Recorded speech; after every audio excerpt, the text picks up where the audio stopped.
Građani Banja Luke znaju Igora Radojičića. Dakle, radi se o prvo čovjeku koji je u gradu Banja Luci poznat i koji iza sebe ima neki učinak i neku reputaciju ili neki rejting. Nekoga voli, nekoga ne voli, Bože moj.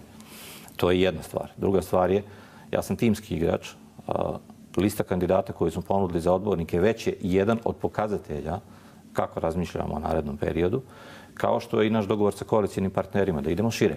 Znači, nije to pitanje da jedan čovjek nešto radi. Trebate imati ne samo blok ili koaliciju, već uključivati, ja sam u pripremi za ovaj izborni program i za ovu kandidaturu razgovarao sa nizom ljudi koji uopšte nisu stranački organizovani, koji su Banja Lučani uspješni u ovom ili onom poslu, u ugostiteljstvu, u zanatstvu, u ekonomiji, u saobraćaju, u arhitekturi i tako dalje.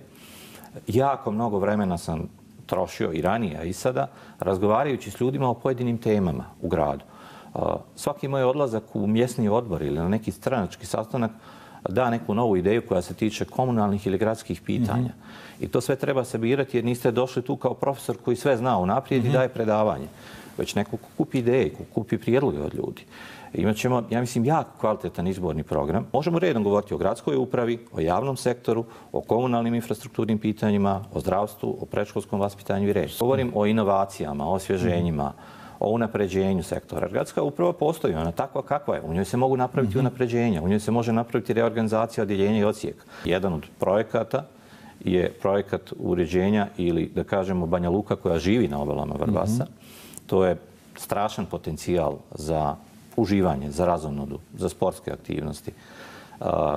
Grad koji nije iskoristio još uvijek taj potencijal, još kao dijete se sjećam da su bile omladinske radne akcije uređenja obala Vrbasa i nikad to u stvari nije kao kompletan koncept privedeno sebi.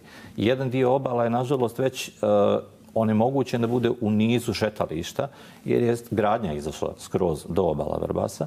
Znači, bit će urađen projekat kompletnog, barem kroz urbanu zonu i dijelom kroz ono što su i tradicionalna izletišta ili plaže, projekta Banja Luke koja živi na obalama Vrbasa sa različitim sportskim, rekreativnim sadržajima i ostalom što može biti građanima interesantno, kao i u drugim gradovima koji imaju privilegiju da imaju rijeku. I to je jednu lijepu rijeku. U Banja Luci ima 37.000 penzionera. To je ogromna populacija. Ta kategorija treba više prostora za udruženja, za druženja, za socijalni život. Kažu da je samoća gora od bolesti. Znači, treba omogućiti više prostora da se ljudi sreću i duže, a bez utroška velikog novca, jer ljudi nemaju para. Treba omogućiti neke subvencije. Već sad imamo djelimično subvencioniran gradski prevoz, gradski i prigradski prevoz. Ali ako neko iz nekog seoskog područja treba da ide na ljekarski pregled na Paprikovac, on možda mora da promijeni 3 autobuske linije. Ajde da vidimo možemo li potpuno subvencionisati za određene starije kategorije ili preko 65 godina gradski i prigradski prevoz, koliko to košta i da li je to moguće izvesti u naredne 4 godine, progresivno, godinu po godinu, pa koliki iznos subvencije i tako dalje. Ako je riječ o mladima, ima onoga što se tiče zapošljavanja, ima onoga što se tiče kulturnog, zabavnog i sportskog života. Banja Luka ima puno poslovnih prostora koji su neiskorišteni. Prođite gradom, vidjet ćete, stoje onako, neuređeni. S druge strane, mladi su danas sve više u tim internet informacionim tehnologijama.